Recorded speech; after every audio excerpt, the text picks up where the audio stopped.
let's take a look at our top selections.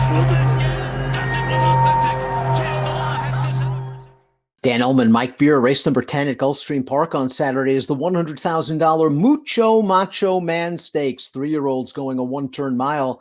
Let's take a look at this field. We've got a graded stakes winner in the group. That's the number 5, Mutasaabeq, who is their 5-2 morning line favorite. Now, his graded stakes win came on the turf in the Bourbon. This horse ran very well in his debut on dirt at Saratoga before taking on one of the better 2-year-olds in the country last year in Jackie's Warrior.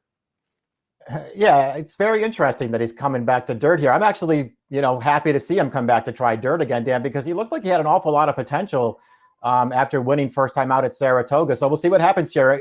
Whether you want a short price on him or not, I guess is another question, but I'm happy he's back on dirt. He kind of turned into a one-run closer in his 2 starts on turf, but he was closer to the pace in both of his dirt races at Saratoga. It'll be interesting to see where he is in the early part of this race. We throw up the Timeform US pace projector. Papatu should be up close along with Raison Dare. Mutasaabeq in mid-pack. I think that sounds about right. It sounds about right to me too, but you make a very good point though, Dan, because, it seems like he did lose a little bit of his speed when they switched surfaces with him. I wonder where he'll wind up early in this race, because getting outrun probably wouldn't help his chances. And it's not like there are really any blazers in here. Papatu, Raison Dare, they're quick with tactical speed. It's not like they're true need-to-lead types. It'll be interesting to see if this pace really does heat up. The one Ultimate Badger drops out of the Grade 2 Kentucky Jockey Club. He just didn't fire that day after a slightly wide trip. His race 2 starts back was okay, going a mile and a 16th at Churchill. He got a much better trip that day. Yeah, he did. I don't really know what to say about this horse, Dan. They've tried him twice in stakes races, and he was nowhere at the ends of those races. His other 3 races are fine. They didn't really make me want to bet him in this race, though. Nicely bred number 2, Gerophilus, won his career debut at Gulfstream West against Florida breds going 6.5, and I like the way he did it.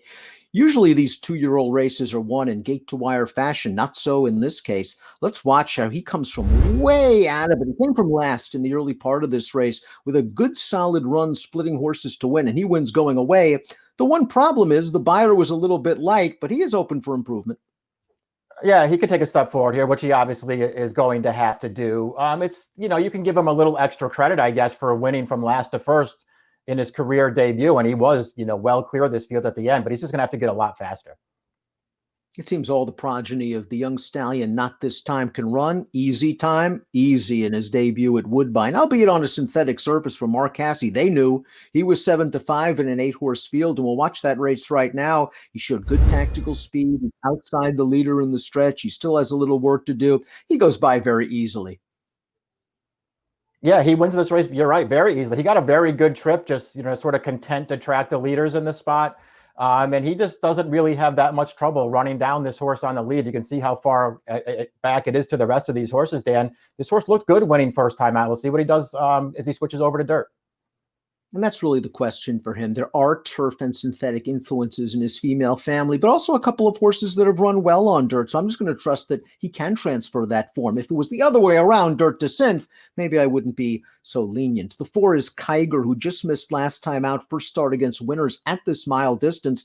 Let's watch that race. Second time blinkers for trainer Safi Joseph. And I thought Kiger ran okay in here, a little bit green on the outside, racing on his left lead. But this horse, Moonlight Strike, was 7-5 and got the jump on him. I think all in all, he ran fine. He did run fine. He's just sort of grinding here to the end. He will, ultimately make it close, but it never really looked like he was getting up. I guess you don't have to worry about the mile with him, though. That's a good thing. Mutasaabeq looked so good in his debut at Saratoga, and then he just ran into Jackie's Warrior when that horse was freaking out at Saratoga, and he just couldn't get to him, and I'm not going to fault him for that race. The Bourbon was a race in which he had to prove that he could do it on turf. Well, he did, but he also got a great pace setup. So if he runs as hopeful, he's probably going to be really tough. I have a feeling he retains the promise. I don't think he's just a turf horse.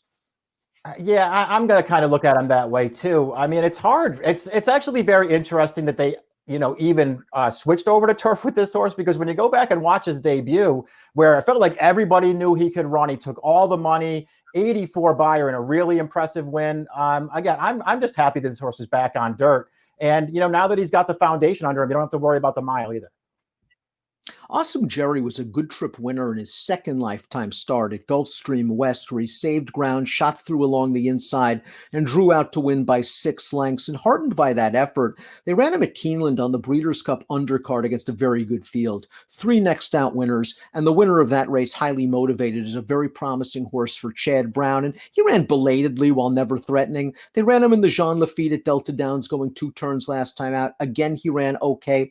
I think this horse is a little bit better than he looks on paper. Now he has to prove it against stakes horses. Yeah, I liked his first 2 starts as well. And, just, trying to hold that Nyquist against him is probably the wrong thing to do. That was just a really fast race that he didn't have much of a chance. And he's going to get a little, cut back around 1 turn here. I don't think the mile is going to be a problem for this horse. He's interesting. Pick and Time, the number 7, is also a graded stakes winner. He won Nashua 2 starts back, and I liked the way he did it. Maybe it wasn't the strongest Nashua field in the world, but he earned an 82 Beyer speed figure for Kelly Breen. The Remsons was somewhat of a disappointment, but to me, just watching that race, he looked like a horse that despised the sloppy track, and I wonder if that's just simply the excuse. Yeah, it feels like it's probably reasonable to give him that excuse. His other races leading up to that, they're all actually pretty good. I don't know, Dan.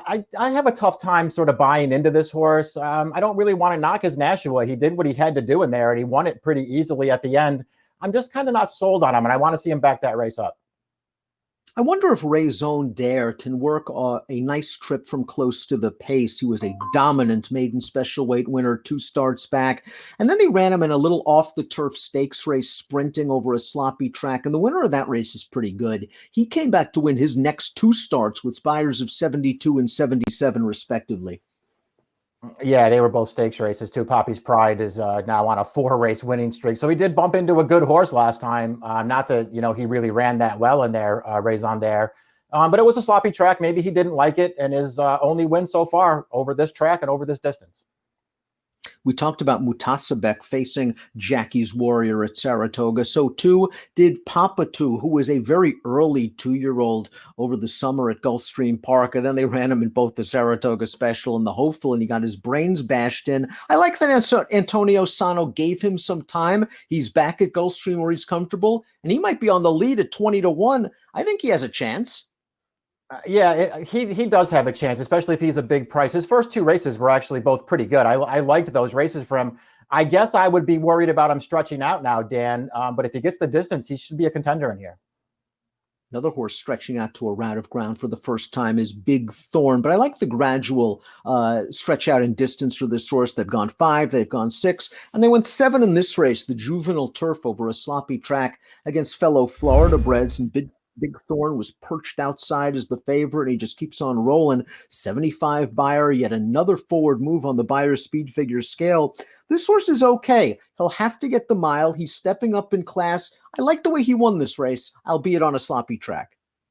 Yeah, I mean, I don't really have any knocks on him. When he won 2 starts back to break his maiden, he had a wicked pace in front of him and came running at the end to roll by the leaders. And then last time, I mean, it feels like it had an awful lot to do with David Fox just finding the great spot for him in there. He was the only horse entered main track only. It came off the turf, and he never looked like he was going to lose. Top pick time for the $100,000 Mucho Macho Man Stakes. We'll see if Mutasaabeq can get it done, getting back to dirt. Give him some pace. He's going to come running. He might simply be the best horse. I'm just going to go with him here, Dan. I'm not going to sit here and, make some big story about him as the favorite in this race. And I don't have any problem with anybody who's going to try to beat him in here. I just didn't find the alternative that I loved. I think we're both a little bit interested in Easy Time. We both picked him second. I think he's going to run well. I'm just curious to see what we get from Awesome Jerry. The combination of tactical speed and getting back to 1 turn, I think a good price is going to be there for Awesome Jerry, who ran in that very strong Nyquist Stakes. 5-3-7-10 for Mike, 6-3-10-7 for me. It's the Mucho Macho Man at Gulfstream Park. Best of luck.